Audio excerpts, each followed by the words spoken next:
This is Talk of the Nation Science Friday. I'm Meyer.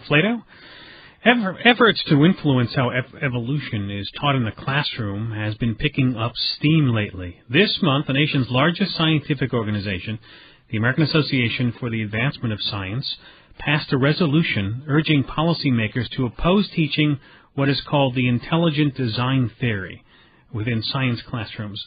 Rather, it urged educators to keep it separate and treat it the same way that creationism and other religious teachings are handled. Critics of intelligent design say it is just creationism in new clothing. The science organization was acting in response to two recent challenges to the teaching of evolution in the classroom, one in Ohio and one in Georgia.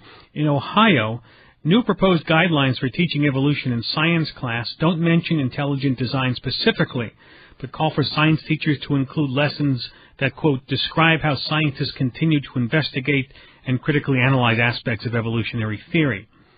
In Georgia's Cobb County, the school board decided in March that science textbooks used in middle and high schools must carry stickers saying that, quote, evolution is a theory, not a fact, regarding the origin of living things. The American Civil Liberties Union filed a lawsuit in response. This hour, a look at the new challenges to teaching evolution in the classroom. What should or shouldn't be included in science curricula? If you'd like to get in on a conversation, our number is 1-800-989-8255, 1-800-989-TALK. Let me introduce my guests. Kenneth Miller is a professor of biology at Brown University in Providence. He's also the author of Finding Darwin's God, a scientist's search for common ground between God and evolution, published by Cliff Street Books, and the co-author of what many science teachers call the Dragonfly book. It's a widely used high school biology textbook. He joins us by phone from El Paso, Texas. Welcome back to Science Friday, Dr. Miller. Thanks, Ira. Very happy to be here. You're welcome. Stephen Meyer is the director and a senior fellow at the Center for Science and Culture of the Discovery Institute. He's also the co-author of the forthcoming book, Darwinism, Design, and Public Education, to be published by Michigan State University Press. He joins us from the studios of member station KUOW in Seattle. Thank you for joining us. That's nice to be here. Is it Meyer or Mayer? It's Meyer. Meyer, yes. I thought it was. Okay. Except in Britain, there's Mayer. I'm showing my British roots here. Yes, quite. Lawrence Krauss is a professor of physics and professor of astronomy at Case Western Reserve University. Is also the author of many popular science books, including Atom, An Odyssey from the Big Bang to Life on Earth and Beyond, published by Little Brown and Company. He joins us by phone from Cleveland. Welcome back to Science Friday, Dr. Krauss. It's great to be back. Let's talk about the Ohio revision in the proposed standards. Stephen, do you want to tell us about the history of that? Sure. We had a kind of spirited debate back in March before the board. Dr. Krauss and Dr. Miller debated a biology colleague of mine, Dr. Wells, and myself. And at that hearing, we proposed a compromise to the state board. There were many people in Ohio who were advocating that the theory of intelligent design be mandated as part of their state testing standards. And we at Discovery Institute are affiliated with a number of the scientists such as Michael Behe and William Dembski who are advocating the theory of intelligent design. But we proposed that instead of asking the board to mandate that instead they consider looking at some of the scientific problems that exist with Darwinian theory and focus their attention for the purpose of their state testing standards on Darwinian evolution. We think that students should know about Darwinian evolution. They should know the evidential case for it, but they should also know some of the significant scientific difficulties that are now being discussed openly in the biological literature about the theory.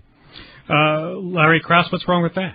Well, that's not, of course, what was asked for. What was asked for was to teach the controversy. That was the soundbite that was used. And the point is there isn't a controversy in the scientific literature at all about evolution. Evolution is the basis of modern biology, as the AAAS indicated in their resolution. And in fact, the board very clearly indicated their intent, that the intent in talking about this language was not to encourage people to include intelligent design. It's language which is otherwise innocuous because scientists are continuing to critically investigate and analyze all theories, Newton's laws, and all sorts of other theories.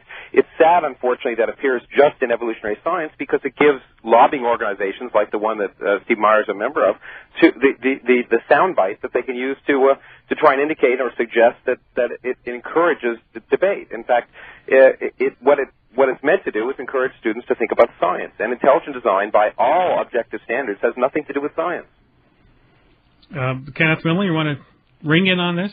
Yeah, I think the easiest way to ring in on this is simply to point out the three critical elements of the resolution that the AAAS, the American Association for the Advancement of Science, the largest scientific organization in the world, announced yesterday. And I'll just go through them very quickly because they're very short. They wrote, the intelligent design movement has failed to offer credible scientific evidence to support its claims. The intelligent design movement has not proposed a scientific means of testing its claims, and therefore it is resolved that the lack of scientific warrant for so-called intelligent design theory makes it improper to include as a part of science education. And I think that says that depicts the consensus within the scientific community very well. Yet Stephen Meyer was saying that teachers should be teaching that there are flaws in the evolutionary theory here. Are there no flaws? Could I make that point? Yes, go ahead. Dr. Krauss says there is no controversy. Well, there are many controversies. There are controversies about the sufficiency of the Darwinian mechanism, natural selection acting on random variation. I was reading a paper last night by a paleontologist from the Smithsonian named Doug Irwin, who is writing in an evolutionary biology journal. As I'm pointing out, these problems are openly discussed in the scientific literature. And Dr. Irwin was making the point that it is difficult to envision how microevolutionary processes can be extrapolated to explain large-scale macro-mutational, macroevolutionary events, the origin of major body plans such as emerge in what's called the Cambrian explosion, the origin of new insects, the origin of the major plant groups.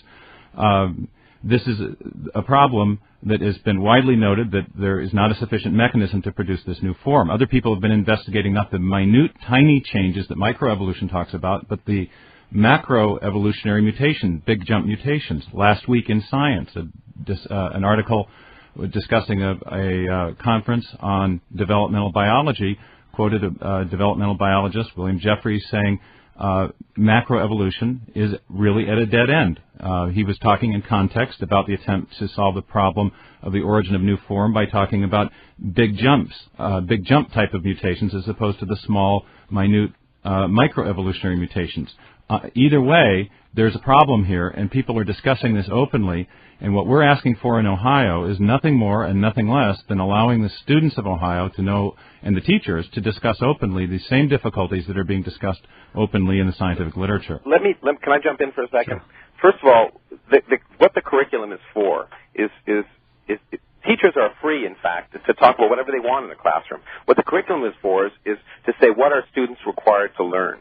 And the issues, of course, that Stephen Meyer was just talking about could be talked about in the context of any science. People are looking at whether Newton's 1 over r squared force law works on large distances in galaxies, for example. But we don't suggest, in fact, and we don't argue that Newton's laws are fundamentally flawed and students shouldn't learn them in physics class.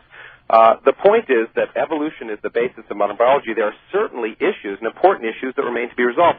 But the fact that we don't know everything is not an excuse to suggest that we don't know anything. And groups such as Stephen Meyer's, Phil Johnson, who's been long an advocate of that organization, right after Ohio put this language in, which I agree sounds reasonable, to critically analyze aspects of evolutionary science, came out and said, Ohio's decisions allow for debate is a victory in the battle to free science classes from the grip of Charles Darwin. What these people have is an agenda, a religious agenda, and they couch it in what looks like scientific language, except they don't have the courage to publish generally in the scientific literature. In 10 million articles in science journals over the past 12 years, the keywords intelligent design appeared only 88 times, and all but 11 of them were in engineering articles. Excuse me, that's really a cheap debater's trick. As we discussed at the Ohio board meeting, the theory of intelligent design, first of all, which is not the main issue here, is a new theory, and it is being advanced in the same way that new theories in the history of science have always been advanced, and that is by peer-reviewed books.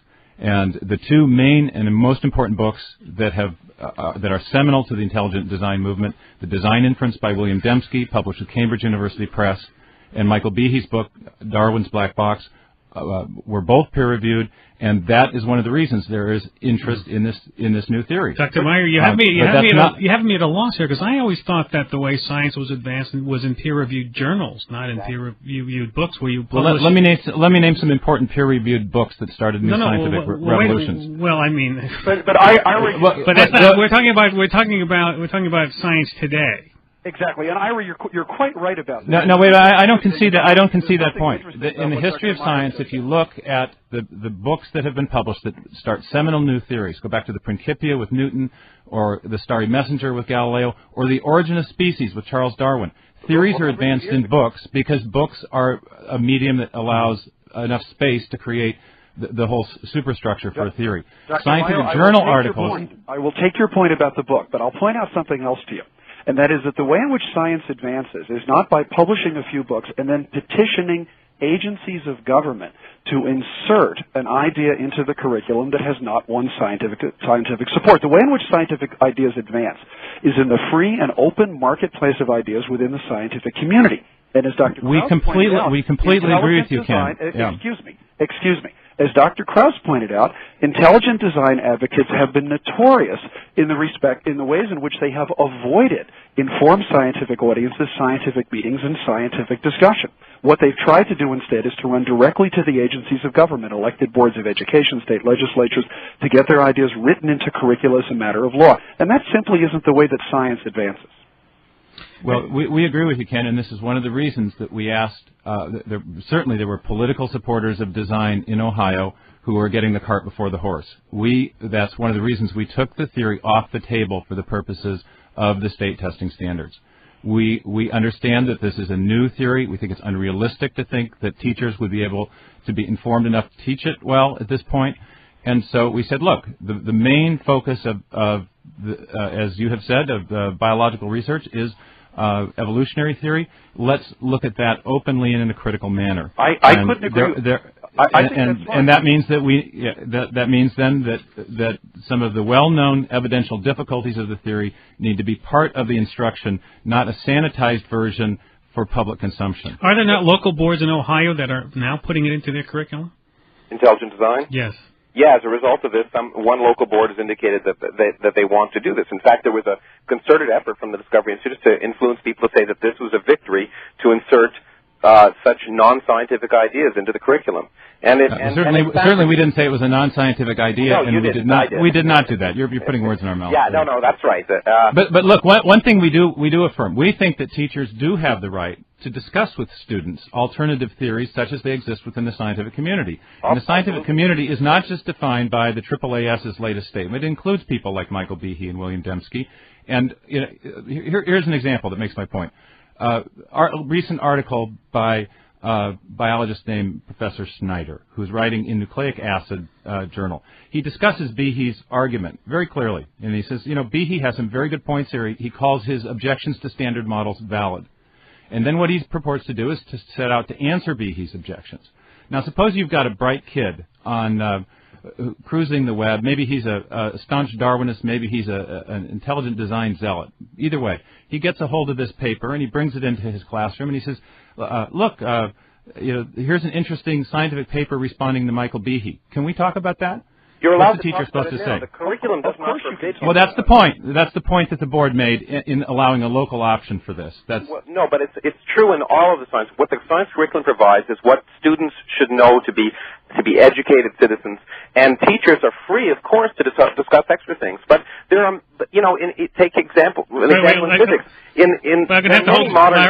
I have to hold you because we have to take a break. Okay. And you'll get the floor when we come back. So stay with us. We'll be right back after this short break.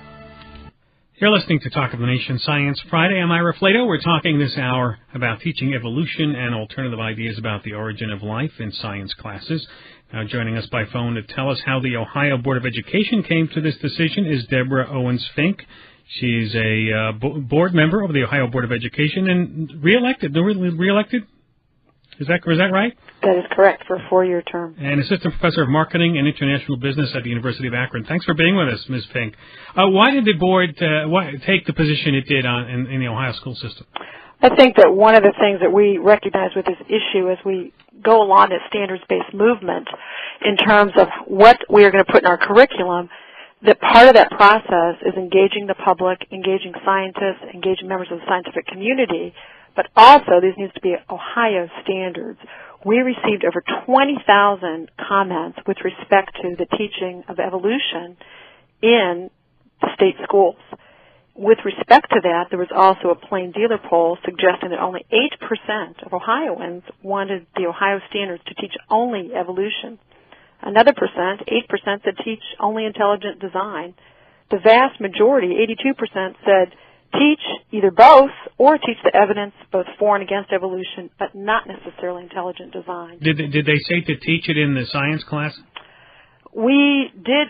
That question was asked in the poll, basically from the perspective of where it was taught. I don't really think that is the issue. The issue when we look at integrated curriculum, I'm not an advocate of saying this can be discussed in this classroom. We walk across the hall and we're not going to discuss it in this classroom. I think that we draw those distinct boundaries perhaps as instructors, but I'm not sure in the student's mind that's really irrelevant. Were science teachers in the schools happy with that decision about teaching it in, possibility of teaching in their science classes? We have not polled them, so I wouldn't really have the answer to that. So you don't know whether the public really wanted it in the science classes or not, and you don't know whether they were happy with it. The science teachers were happy with it. Actually, the question was posed as follows. The Ohio Board of Education is debating new academic standards for public school science classes, including what to teach students. Which position do you support? So when the question was posed to the public, it was posed within the framework, would this be taught in science classes? So from the public's perception, they were very comfortable with teaching both within the science classroom. That means any alternate theory about to evolution could be taught in the classroom? It means that the question was posed with respect to intelligent design and controversies within evolution. So if people said, well, there are aliens that came down and taught, created life on Earth, that would be taught also. When we talk about intelligent designer, no one is speculating at this point exactly what that intelligent designer was. Obviously, there's some people that think it was a deity of some type, but then there are other people, believe it or not, some scientists that actually, Hoyle, for example, that does not rule out that theory that you just mentioned. So the question, but let's also go back to what the board decided. The board listened to literally 10 months of public input, very patiently from both sides of this issue. We had the debate that you're very aware of with actually the members that you have on your show today, that 1,500 people came to listen to. The fact that this is even being debated on NPR today shows that why shouldn't students also hear about this kind of debate that we heard in Veterans Memorial? But we're not doing a science class now. When we talk about the evidence for and against evolution within the scientific domain, that is what the board passed. We also, though, did not preclude if individual districts wanted to also look at alternative theories. Mm-hmm. And so how do you think this is just a proposal? This has to be passed, finalized, correct? It was voted on unanimously by the board last month. We'll be listening to public testimony again this month, and we will be voting on it in its final format in December. And do you think we'll have the same vote, basically? Yes, I do. All right. Thank you very much for joining us. Thank you. Deborah Owens-Fink, who is on the Ohio Board of Education. She's an elected member of the board and assistant professor of marketing and international business at the University of Akron. Let me bring back my other guest. Stephen Meyer is the director of the Center for Science and Culture at the Discovery Institute. Kenneth Miller is professor of biology at Brown University in Providence. Lawrence Krauss is professor of physics and a professor of astronomy at Case Western Reserve University. Larry, I interrupted you before the break. Well, I'll give you the first shot at reacting to Ms. Fink. Yeah, okay, thanks. Well, the point is, Ms. Fink is absolutely right that evolution pushes many popular buttons, and it's clearly, and due to the strong efforts of various lobbying groups, become an issue of social controversy. But the point is, it isn't an issue of controversy in the scientific community, and it's not the job of the Science Standards Committee to react to public reaction, but it's their job to promote scientific literacy. And for example, in that same poll that you referred to, almost 40% of Ohioans said that they felt the Earth was 10,000 years old or less. There's lots of public polls. 52% of Americans don't know the Earth orbits the Sun and takes a year to do it. If we're going to respond to what we're responding to, in fact, is largely scientific ignorance of among the public, and it's the job to improve the public's knowledge of science, not to respond to their ignorance. Well, let me bring up a point that I think was a good one made by Stephen Meyer and Ms. Fink, and actually answers your point here. I mean, if people have heard so much about this controversy, and if they hear about it in their homes, with their friends, with their relatives, and they're just on the street, where would be a better place than in a science class to look at the controversy and say, this may be an interesting theory, but it's not science, and explain why it's not in science class. Ira, if I may, let me answer that one. Yes. Because the number 84% here is interesting. Deborah Owens-Fink said that when questions were put to voters in Ohio or to citizens in Ohio in a poll, teach one, teach the other, or teach both, 84% of the people said teach both. Now, I suspect that number comes from a very simple source, and that is the sort of broad sense in the American public that you want to hear both sides of anything. In other words, it's not an endorsement of one view or another. And there was a more significant and a much more interesting poll that was carried out in September by the University of Cincinnati's Public Opinion Laboratory. And what they did was they asked members of the public in Ohio the following question: do you happen to know anything about the concept of intelligent design? And of the people asked, 84% said no, didn't know anything about it. Only 14% said yes.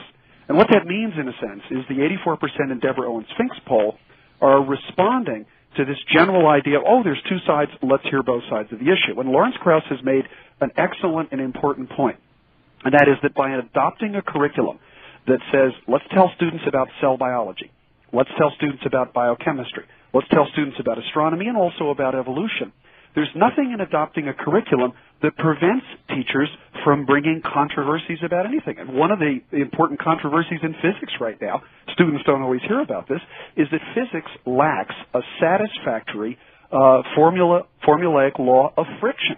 And there's enormous controversy in the friction field among material physicists. Should students know that? Sure. Does that upset the basic principles of physics? Absolutely not. And when, for example, Dr. Meyer started to quote from 3 or 4 papers that he said pointed out the controversy in evolution, what he did, very interestingly, for your audience on Science Friday, was to adopt a tactic that he also used in front of the Ohio Board of Education. And he said he held in his hand a bibliography of 40 peer-review articles that he said question aspects or key tenets of Darwinian theory and is part of the growing dissenting opinion that forms the controversy. Well, when people got their hands on these articles, it turns out none of them included research by proponents of intelligent design theory. None of them included discussion of design versus apparent design, and there wasn't a single article that challenged the basic elements of evolutionary theory. But wait a second. We didn't claim to the contrary. We didn't claim to the contrary. Stephen, let him finish. Just let me finish the sentence. I suspect very much when I get a chance to go back to the library at my university and I pull out the 3 articles that you quoted today, we're going to find exactly the same thing. Within evolution, as with any other scientific field, there's enormous controversy, debate. It's free, it's open, it's exciting, but not a single one of those articles would actually support intelligent design or challenge the basic elements of evolutionary theory. All right, Stephen Meyer. Well, first of all, we made very clear when we presented the annotated bibliography that this is exactly as you said, critique key tenets of the theory. And the problem with the Darwinian mechanism has been duly noted since the 1960s, and it is a very grave problem. The Cambrian explosion. Yes, there is a problem with the mechanism. It's a problem with how the mechanism works. No, it's a problem as to whether or not it's sufficient to produce the form and function that we see in biological systems. A minute ago, we had a point where we're almost converging on a consensus that people ought to be free to be able to discuss difficulties with the theory. And indeed, by the way, we accept the principle that this is a way of teaching all theories. I used this as an example when I was in Ohio. The idea that if there's a debate in a history class and you're learning about the New Deal, you should not teach only the Republican or the Democratic view of that, but you should teach the controversy about that. So that applies to all science. Changing that language and taking out evolution and just putting it in a location in the science standards where say students should be encouraged to examine how scientists are critically examining all scientific theories, exactly, which would be a very good place to put it, and not have it in evolution. Would you support that? I think there is a very important reason to stipulate that evolutionary theory be included within that policy, which is actually what was done in Georgia, apart from the sticker issue. And that is that teachers do not have the freedom that you just asserted they have a minute ago. Let me tell you a story. Here in Washington State, there was a teacher in Bellingham named Burlington, Roger DeHart. He brought into his classroom an article by Stephen Jay Gould explaining that the famous Haeckel embryos were misdrawn, that they're not accurate, that the earliest stages of embryological development are not profoundly similar in these different classes of organisms, and that this is not a piece of supporting evidence for Darwinian theory. He was told he could not bring that article into the classroom, and there was a lot of rumbling about potential lawsuits and the like. A lot of teachers are very afraid to bring the same kind of critical and open approach to this subject that they would to any other subject, and I think it was very wise, therefore, for the board to stipulate that evolution be included in that designation as something that could be critically analyzed. Additionally, I think it's only there. That's right. It was stipulated. Additionally, I think both of my worthy opponents here are underestimating the extent to which there is scientific dissent about this theory. It wasn't just that Deb Owens and the Ohio board got 20,000 letters from ordinary people. They also received testimony from Ohio scientists who are skeptical of evolutionary theory. 55 of them have now signed a statement. Well, when you say they're skeptical, you say they don't believe in it, or they believe that there are problems that need to be worked out? Both. They don't believe at all in evolutionary theory. One or the other. Some scientists have adopted. May I answer the question? Yeah. Some scientists have adopted the posture that there are difficulties with particular tenets. For example, the theory of universal common descent, or the idea that mutation and selection is sufficient to produce things like molecular machines. Others think that the weight of evidence has gotten to the point that they're skeptical of the theory wholesale.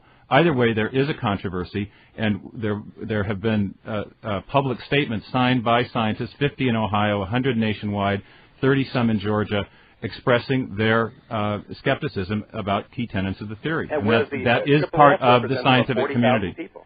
What was that? The point is you can always find a dozen people here or a handful of people there. The American Association of Advancement of Science is the largest association of science in the world with almost 40,000 members, and it's worldwide. And they don't view there as a controversy. The National Academy of Sciences has come out and said there isn't a controversy. I mean, you can always, if you're looking for fringe elements, you can always find them, and you can argue, and as Stephen Myers and other people have done very effectively, because they have convinced, I believe, the public that there is a controversy, but they do it by picking and choosing, and not getting involved in open and free debate in scientific organizations. I mean, Dembski is a member of AAAS and could freely go to that meeting, but recently I got an email from Wes Ellsbury, who's a PhD candidate in wildlife and fishery sciences at Texas A&M, who's been on several panels on naturalism, theism, and scientific enterprise, who tried to attend a meeting on research and progress in intelligent design, tried to register for that, and everything went through until he got a call from the organizer and said, no, it was a closed conference. They didn't want people who disagreed to be part of the conference. And that's not science. That's not the way science is done. All right, well, I have to remind everybody that I'm Meyer, and this is Talk of the Nation Science Friday from NPR News. Okay, who was it? I was being attacked, and I jumped back in here. Even you're not being attacked. I enjoy it, guys. Well, can I get a phone call? How about some phone calls? Because there are a lot of interesting people you probably want to talk to. Can I make one quick point? Can you do it? Could you do it very quickly? I know quick is a relative term here. Is relativity okay to talk about? Yeah, okay, relativity is cool. I think probably Krauss and I both agree about relativity. Well, I wouldn't go that far, but go ahead. Okay. Look, next year there's two major books coming out with university presses. Michigan State University Press has got a book coming out. The peer review is in the book. The case for and against Darwinism and for design are made with critics giving it their best shot. Cambridge University Press has a book, Debating Design. Ken and I are both in that book. So in the book, are there experiments that are in the book that will tell us how to prove whether there's God or not? No, that's not the nature of this thing. Of course, that's how you want to frame it. But I'm asking you, intelligent design says there's an intelligent designer. Maybe God is the wrong term for it. I'll use it because of a lack of Martian or some other intelligent designer. Is there a set of experiments in any of those books by any of the folks who will tell us to prove one way or the other, do these experiments, and we'll have evidence, like we would in a peer-reviewed paper, to show that there's an intelligent designer somehow? Yeah. There's an evidential case, Mark. No. I said, are there experiments, not retrospective? This discipline is retrospective. Darwin didn't do experiments. He made observations. Well, but these observations made predictions about historical science. Predictions about the future, and that's what science is. Science makes predictions about the future that you can test. Do you have? No. I'm asking you a question. You can say, disagree with you're onto something, but you're not. You don't understand the nature. There are a lot of better disease. debaters than me who've tried this, and I don't think I'm onto anything. I just asked you a simple question. There is a mode of testing theories that are historical, and that is that you test them by comparing their explanatory power against their competitors. You don't do experiments about things that happened 3 billion years ago. That's not true. Yeah. I do cosmology. It's historical. We make predictions based on what happened in the early universe about how much what the abundance of helium and lithium in the universe should be, and then we go out and measure it, and the prediction's either right or wrong. We make predictions about... Right. You can make predictions about what you would likely to find, but you don't make predictions about the future in historical science. Well, you make... Sure, the future... There are predictions. Darwinism makes predictions. The gentleman what simply stated the problem with intelligent design is that by saying, quote, the designer did it, unquote, you can explain anything. Absolutely. And therefore a theory that you can do the same thing by saying natural selection done it. It's absolutely... No, natural selection makes testable predictions which can be verified, and are every day in the scientific literature. In fact, during our debate, people said, what does intelligent design propose? What history of life does it propose? And all they kept doing was saying, well, there are problems with evolution. There was no... It presents no framework for students to try and understand or increase their knowledge, or for scientists to do the same. It presents no coherent framework for experimentation and observation and testing. And as a result, it's really vacuous. All right, we make an evidential case that is testable in the section of the book Debating Design that's coming out with Cambridge Press. Why don't you publish the work in a journal? Press a good enough publication? No, in a peer-reviewed journal. Like, you do the research, publish your findings in a peer-reviewed journal. They are being published in peer-reviewed journals, but the journals are being started by advocates of the theory, just as there are advocates of molecular evolution. All right, we got to break. Take a break. And all that's coming. And see, you want to listen to me instead of the phone calls? You got screaming. So stay with us while we all calm down. We'll be back in just a few moments. You're listening to Talk of the Nation Science Friday. I'm Ira Plato. A brief program note. Next week on Talk of the Nation on Monday, Neil Conan will broadcast from Los Angeles and NPR's new West Coast Production Center out there in L.A. They're going to be exploring the hot-button issues that are shaping the West. That's next Monday on Talk of the Nation. We're talking this hour about our own hot-button issue, that is teaching evolution, with my guest, Stephen Meyer, the director of the Center for Science and Culture at the Discovery Institute, Kenneth Miller, professor of biology at Brown University, and Lawrence Krauss, professor of physics and a professor of astronomy at Case Western Reserve University. Our number 1-800-99-8255. Let's do some yin and yang on the telephone here. Let's go to Michael in Savannah, Georgia. Hi, Michael. How are you this afternoon, Ira? Go ahead. I'm a Catholic priest. I recently read Dr. Miller's book, Finding Darwin's God, and I emailed him and thanked him. It's an exceptionally fine presentation of the idea of Darwinian evolution and theology. My greatest concern is that intelligent design is merely a repackaging of creationism as a means to do an end run around the separation of church and state. Intelligent design is ultimately a theistic idea that its proponents want to have inserted into science curricula because they do not agree with the Darwinian theory of evolution. It's not a theory on its own, intelligent design. It's simply a repackaging that makes the whole idea of theism palatable to school boards who are very much afraid of entering the church-state division. As a priest, you have no problem with the theory of evolution? None whatsoever. I firmly believe that God created the world and that the method he chose to do that is evolution. It's a creating event in the past and an ongoing creating event at this time. And the Pope happens to agree with you on that. Well, he does. It was I think it was 1994, in his address to the Pontifical Academy of Sciences, the Holy Father said that this is a theory that obviously has the weight of science behind it. The other problem is that people toss the word theory around as if it makes it somehow less meaningful. That's not the case at all. You know, the National Academy describes the theory as a well-substantiated explanation, not just some idea that someone has proposed. But the greatest problem I have is the idea that the proponents of creationism are using deception to influence school boards so that they can teach a theistic view of the origins of species in public school, high schools.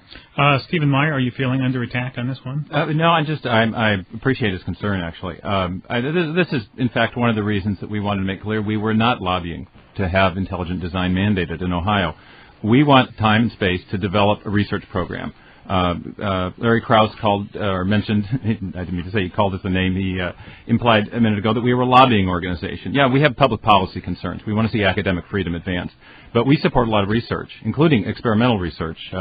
And I think that, so I'm acknowledge the caller's concern. I would say there's some very specific differences between the theory of intelligent design and scientific creationism or biblical creationism, and they come under two headings: one, content, and second, methodology. The case that Behe and Dembski and I and others have made for design is based on evidence. We're not basing our models on biblical teaching. We're making an inference from biological evidence, not a deduction from religious authority. Secondly, in content, if you look at the creationist literature, you'll find that they assert a number of things like a very young Earth and the like, that it simply play no role in the theory of intelligent design. The theory of intelligent design was launched, I think the starting point was a book in 1984 called The Mystery of Life's Origin, and it really has not been primarily designed to create a subterfuge in order to get into the public schools. That's not our main agenda. Yeah, I have to say, having listened to everything Dr. Meyer just said, that the people behind intelligent design in Ohio would be the first people to disagree with him. An organization called Science Excellence for All Ohioans on their own website in Ohio put up a definition of intelligent design. And in that definition, this wasn't a peripheral comment, this was the definition. They said, design theory is compatible with belief in God and the Bible. Then they also said that naturalistic evolution is consistent with atheism. So my concern, it's the same as Michael's, our Father Michael, our last caller, is that by putting this dichotomy in the minds of students, we will convince students that if they wish to accept the overwhelming scientific evidence for evolution, they must abandon God. And as a Christian and as a person of faith and a scientist, I find that very disturbing. And unfortunately, I think that's where intelligent design is going to get us. And that's where a lot of students, when you ask people about teaching both sides, a lot of students, I've gone to speak to groups of students at fundamentalist colleges, and their fear is that to believe in evolution, you can't believe in God. And there are many examples, the contrary of that, and there's nothing. And so the point is that there is a separation of church and state and science and religion, and science is based on evidence, testing, prediction, and a belief in God is based on faith. And the two are forever separate, and it demeans both religion to try and pretend to be science, and it certainly demeans science to pretend to be religion. Right. You know, Ken Miller wrote a book, Finding Darwin's God, in which he asserted that Darwinian evolution was compatible with religious belief. That's all the people in Ohio said. Intelligent design is compatible. To be compatible is not to be the same thing as they also advocating. Said that evolution was not compatible.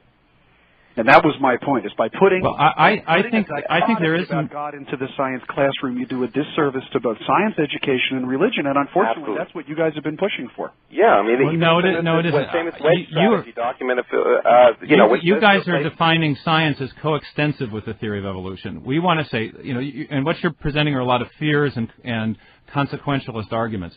It really is time to put the focus on the merits and on the evidence itself. Absolutely. There is a significant evidential challenge to Darwinism. It doesn't go away by saying the people who challenge it are religiously motivated. That doesn't make the challenge go away. And it doesn't do any benefit to science education to deny the existence of that challenge and present a sanitized version of the theory simply because you're afraid of what fundamentalists in Georgia might do. But do you think that science can prove that there is an intelligent designer? I think that design is detectable through scientific means. That's the focus of Bill Dembski's book. Design of anything. intelligence. You can detect an intelligent cause by certain key signatures that the intelligent cause leaves behind. We use this in methods like this in cryptography or archaeology. And one of the key indicators of intelligence is the presence of information, and that happens to be also one of the key things that the Darwinian mechanism at both the biological evolution level and the chemical evolution level is having a difficult time. So if you found odd-looking things, pebbles in a stream, for example. Well, take something like the you could not Stone. explain. You could not explain any way. You would say that it's evidence of intelligent design. I mean, it would. Okay. You may have seen the movie Contact, Ira. And in the movie Contact, it's a movie. Yeah, sure, it's a movie. It's a work of fiction. It's a work of fiction, but the research methodology that's described in the movie is also the basis of the SETI program, which is searching for extraterrestrial intelligence. They're looking for encoded information in radio signals. If you're an archaeologist and you find that you look at the Rosetta Stone and you analyze the etchings and you realize this is a language, it's made by people. You're in for intelligence. So we're saying you can detect intelligence scientifically. The second order question of who the intelligence is something that is left for philosophers to discuss. Oh, I absolutely agree with you in one sense. If I looked up in the sky and saw stars lined up saying, I am here, I would firmly believe that it was unlikely that happened without some design. But I haven't seen it, and I certainly don't want to teach students that such a thing exists. And while it may be possible at some point to find evidence on the basis of what we now know and on the basis of all of the literature in scientific journals, evolution is the basis of biology, and there's no evidence for intelligent design. And it's certainly worth, I certainly think it's worth people like yourself and others who believe that there may be some evidence to look for it and then publish it in scientific journals. It's subject to peer review, and after many, many, many tests, maybe eventually it'll get into the high school classroom, but it's ridiculous to start talking about things at the edge of biology in the high school classroom. You just don't have time. You want to teach the basis of modern biology just like you want to teach the basics of modern physics. And I applaud efforts by people like yourself, if you honestly believe there's a scientific basis, to go out and do science and subject yourself to the same scientific criticism that any of the rest of us do every single day. Let me go to the phones. 1-800-989-8255. Tracy in Charlotte. Hi, Tracy. Tracy, pick up your phone there. Hi. Hi. I just want to make a comment. It seems to me that when scientists agree upon a theory, they sometimes present it as a fact, and I think evolution is a theory. I think it's irresponsible science and irresponsible education to present theory as a fact. And I think open discourse is good education. I agree with you completely that open discourse is great education. But this is a very important point. When scientists talk about a theory, it has a different meaning than it does in sort of the popular language. A scientific theory, like Newton's laws or like evolution, is something that has been subjected. It's not a hypothesis. It's something that's been subjected to testing again and again and again and again and has satisfied those tests. Now, that doesn't mean at some point in the future it won't have to be modified. Science can never prove anything to be absolutely right. It can only prove things to be wrong. But a scientific theory and the kind of things we teach in the science classrooms in high school are those theories that have satisfied the test of experiment over and over and over again. And that's what we mean when we talk about a scientific theory. And that's what we mean when we talk about Newton's laws, which explain the motions of baseballs and cannonballs and will, from not just then, but now and forever, no matter what we learn at the fringe of physics. And that's also the case for evolution, which has been the basis of modern biology, and modern biology could not be done without the context of evolutionary theory, just as modern physics could not be done without Newton's laws. Tracy, are you still I'd like to agree with something. I have to jump in and remind everybody that I'm Ira Flato, and this is Talk of the Nation Science Friday. I want to pay our bills from NPR News. And it's your show. Ira, I didn't want to go there, but since you did, go ahead. Ira, with respect to what Tracy just said, she said we should teach evolution as a theory. I wholeheartedly and completely agree. But the important point, and I'll put it as a biologist, Larry put it as a physicist, is that evolution is a theory, just like the cell theory or the germ theory of disease. And every one of those is subject to critical examination and testing by science, just like evolution, neither more nor less. Absolutely. Yeah, and I agree substantially with this, with one caveat. I think it's important. A lot of people think that that theory means something that is that makes a scientific idea inherently weak. No, evolution is a theory. The question is whether it's a good theory or a bad theory, and whether it explains the things it sets out to explain. And the key thing that needs to explain is the origin of biological form. And what we're finding in the literature within the field is there are significant doubts about whether or not the mechanism of natural selection acting on random variation can produce things like the new animal forms that arise in the Cambrian explosion. That is something I think my opponents are underestimating as far as the significance of the dissenting opinion. No, we're not underestimating. You're just phrasing it so carefully. You're saying random mutation and natural selection, but there are many other forces that clearly act in evolution, including gene duplication, sexual recombination, lateral gene transfer, and a whole host. And the papers that you cite, I'm well aware of those, Ken, but deal with exactly those points. And you're absolutely right. Even acknowledging those, there is a significant problem with creating new body plans. You acknowledged as much in our debate in Ohio. There are significant problems with many things in biology. There's even a problem. But that's what the theory was supposed to. Stephen, let him finish. Sorry. There's even a problem in terms of how the body plan develops. And if, for example, let's suppose you were challenging the idea that DNA is the genetic material, and I said, no, I'm pretty sure that it is, and so is the consensus of the scientific community. You would then say, okay, give me a detailed account of how DNA makes a finger, for example. And the answer, as any developmental biologist would tell you, is we don't have the answer to that yet. That means that, in effect, the development of a finger is a problem for developmental biology. Does that mean we need to invoke outside supernatural agency to say that the body parts develop during embryology, not from DNA, but by an outside agency? I don't think so, but that is exactly what intelligent design seeks to do. No, that's not what we're arguing. What we're arguing in public schools... 15 seconds, Stephen. What we're saying is if you don't know how a body plan develops, please tell students that. If you don't know how life originated from simple chemicals, tell them that. Don't bluff. And there's a lot we don't know, but the point is there's a lot we do know, and that's the key thing. Just the fact that we don't know things doesn't mean it's what we know is wrong. Gentlemen, a brief snapshot in the debate that I'm sure we're going to be continuing on for who knows till when. Thank you all. Stephen Meyer, Director of the Center for Science and Culture at the Discovery Institute, Kenneth Miller, Professor of Biology at Brown University in Providence, Lawrence Krauss, Professor of Physics and Professor of Astronomy at Case Western Reserve University. Thanks again for joining us today. Thank you, Art. Thanks, guys. You're welcome. Thanks. Earlier we spoke to Deborah Owens-Fink, a member of the Ohio State Board of Education. Our program is produced by Annette Heist, Dorothy Lamb, and senior producer Karen Vergoff. Charles Berquist is our web producer, and our intern is Dorothy Lamb. And we had help today from engineer Doug Patterson in Seattle. Thanks also to the nice folks at El Paso International Airport. If you have questions, you can write us to Talk of the Nation Science Friday, 1221 6th Avenue, 36th floor, New York, 10020. Or why don't you surf over to our website? You know, we have lots of links up there that have to do with Science Friday. There are also archived versions of past programs. And if you have more links about evolution and the debate we had today, you can always surf over there and also leave us email at that site should you care to. Have a great weekend. I'm Ira Flato in New York.